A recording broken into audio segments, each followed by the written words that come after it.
अस्सलाम वालेकुम नाज़रीन, आप देख रहे हैं अदारिया न्यूज़ और मैं हूं आपकी मेज़बान ज़ुबारिया रहमान। नाज़रीन, इस वक्त मुल्क भर में सूरत हाल ये है कि ओमिक्रॉन यानी कि कोरोना वायरस की 13वीं किस्म मुल्क भर में अपने पंजे गाड़ रही है। केसेस की तादाद में भी हैरान कुन इजाफा हो चुका है। एक बार फिर से आपको मालूम है कि मुल्क भर में स्मार्ट लॉकडाउन की तजवीज़ भी दी गई है। मेरे साथ अदारिया न्यूज़ स्टूडियो में मौजूद है मेरे मोअज़्ज़िज़ मेहमान डॉक्टर मुनीब खान साहब, लीडिंग ऑन्कोलॉजिस्ट। सर, बहुत शुक्रिया, आपने प्रोग्राम में अपना वक्त दिया। कितना ख़तरनाक हो सकता है ओमिक्रॉन वायरस, कोरोना वायरस? हम तो आज तक आपको मालूम है कि कोरोना को ही सुनते आए हैं और उससे ही फाइट ही कर रहे थे कि अब एक नया वायरस जो है वो आ चुका है। तो पहले ज़रा इसकी डिटेल बताइएगा कि किस हद तक ख़तरनाक है और क्या इसमें और कोरोना वायरस में जो है वो फ़र्क है वाज़िया। जनाब, जैसा आपने कहा कि ये कोरोना वायरस की 13वीं किस्म है। इससे पहले अल्फ़ा, डेल्टा, बीटा बहुत सी वर्जन्स आई हैं। और मैं आपको एक दिलचस्प बात बताना चाहूँगा, शायद हमारे सामीन और नाज़रीन जो है इसको काफ़ी इंजॉय करें, कि अगरचे कि ये कोरोना वायरस की 13वीं किस्म है और यूनानी हरूफ तहजी के लिहाज से हम सारे नाम रखते हैं, जिस तरह ABC है तो हम अल्फ़ा, बीटा और इस तरह करके आगे डेल्टा और ये बाकी टाइप्स कहते हैं। ये यूनानी हरूफ तहजी में 15वां हर्फ है। जो 13वां हर्फ है उसके ऊपर इसका नाम नहीं रखा गया, और वजह यह है कि 13वां हर्फ था न्यू, NEU, और इस पे आलमी इदारा सेहत ने कहा कि लोगों को समझ नहीं आएगी कि ये न्यू वायरस है या न्यू वायरस है। तो 14वां हर्फ जो था वो था XI, और जब उन्होंने इसका नाम रखना चाहा वायरस, तो चीन वालों ने एतराज़ किया कि हमारे यहाँ एक बड़ा कॉमन नाम है, जिस तरह पाकिस्तान में खान है या चौधरी है। तो उन्होंने कहा पहले ही हम बदनाम है बहुत ज़्यादा इस वायरस की वजह से, अगर आपने इसका नाम वायरस रख दिया तो हम पे तो मोहर लग जाएगी कि हमने इस वायरस को बढ़ाया है। तो 15वां नाम ओमिक्रॉन मिला, लेकिन 15 इकसाम नहीं है, हमारे पास इकसाम सिर्फ 13 है। और अमूमन कहते हैं कि 13 का हिंसा मनहूस होता है, लेकिन लग ये रहा है कि ये खुशबख्ती की इलामत है। सही, कैसे?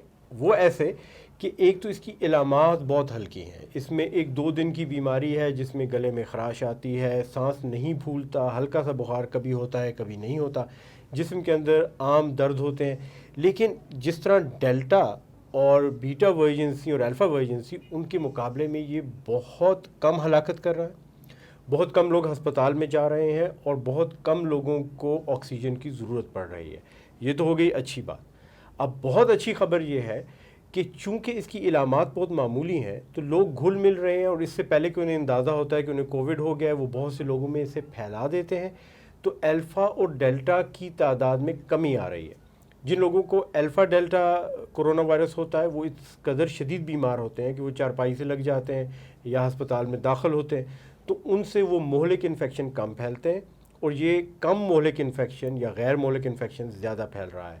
तो बज़ाहिर तो ये नज़र आता है कि बिल आखिर कोविड एक आम नज़ला, ज़ुकाम, नमूनिया बन के रह जाएगा ओमिक्रॉन की बदौलत।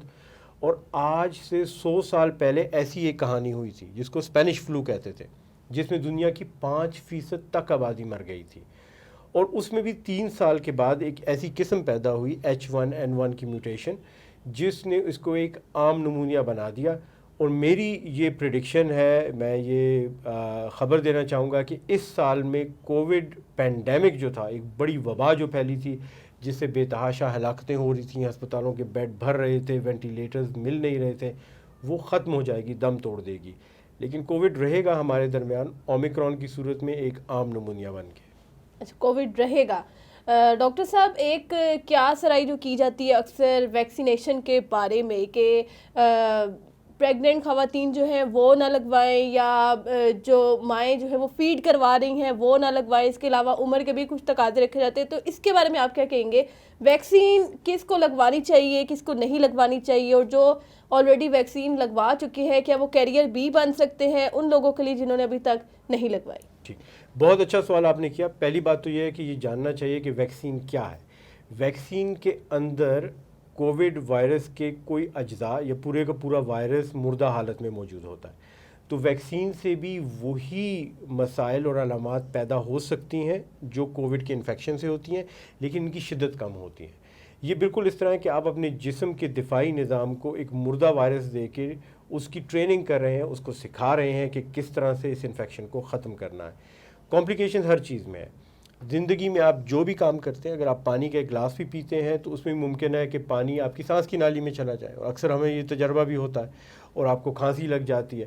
کچھ لوگوں کے پھیپھڑوں میں پانی چلا جاتا ہے اور اس سے ان کو نمونیا ہو جاتا ہے، لیکن لوگ پانی پینا چھوڑتے نہیں. اسی طرح ویکسین ہر ایک کو لگوانی ضروری ہے، کیونکہ آپ کے پاس دو چوائس ہیں، یا تو ویکسین کے سائیڈ ایفیکٹ یا اس سے کئی گنا زیادہ مہلک کووڈ کے سائیڈ ایفیکٹ. تو میرے نظر میں سب لوگوں کو ویکسین لگوانی چاہیے. کچھ لوگوں میں یہ ہوتا ہے کہ انہیں الرجی ہوتی ہے یا ویکسین سے ریئیکشن ہونے کا خطرہ ہے، ان لوگوں میں احتیاط کرنی چاہیے. ان کے لیے ایپینیفرین، ایپی پین اور اسٹیرائڈ تیار ہونے چاہیے کلینکس میں جہاں ویکسین لگتی ہے. اور اگر ان کو بہت زیادہ ریئیکشن ہو رہا ہے، بہت زیادہ تکلیف ہو رہی ہے، تو پھر ان کو ویکسین سے ایگزیمپشن دی جاتی ہے، ان کو اس سے مبرہ کیا جا سکتا ہے اور اس کے لیے خاص ڈاکٹر سے سرٹیفکیٹ بھی مل جاتے ہیں. لیکن عموماً میرے خیال میں ہر ایک کو ویکسین لگانی چاہیے، کیونکہ ویکسین کے مقابلے میں جو انفیکشن ہے اس سے ہلاکتیں بھی زیادہ ہیں اور نقصان بھی زیادہ، چاہے عورت حاملہ ہو یا غیر حاملہ ہو. صحیح. ڈاکٹر صاحب، آپ نے کرونا کے بارے میں تو بڑا تفصیل سے ہمیں آگاہ کر دیا، اور ویکسین بھی لگوانی چاہیے، جو آپ نے خود کہا کہ کیا سرائیوں پر نہ جایا جائے اور جو احتیاط برتنا ضروری ہے ابھی بھی، اور وائرس بھی موجود رہے گا. کینسر کے حوالے سے بھی بتائیے گا ناظرین کو، کیوں بڑھتا جا رہا ہے، کتنی قسم کے کینسر پائے جاتے ہیں، اور کب تک جو ہے وہ اس کے علاج یا کس طرح کا پروسیس جو ہے وہ کینسر میں چلتا رہتا ہے. یہ آپ نے 3 سوال کر دیے. تو پہلا سوال کہ کینسر کیوں بڑھتا جا رہا ہے.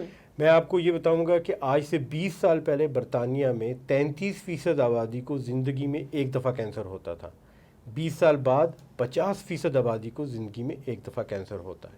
اور پوری دنیا میں کینسر کی امراض بڑھتے جا رہے ہیں. امریکہ میں بھی 48% ہے، آسٹریلیا کے اندر بھی 48-50% کے قریب ہے.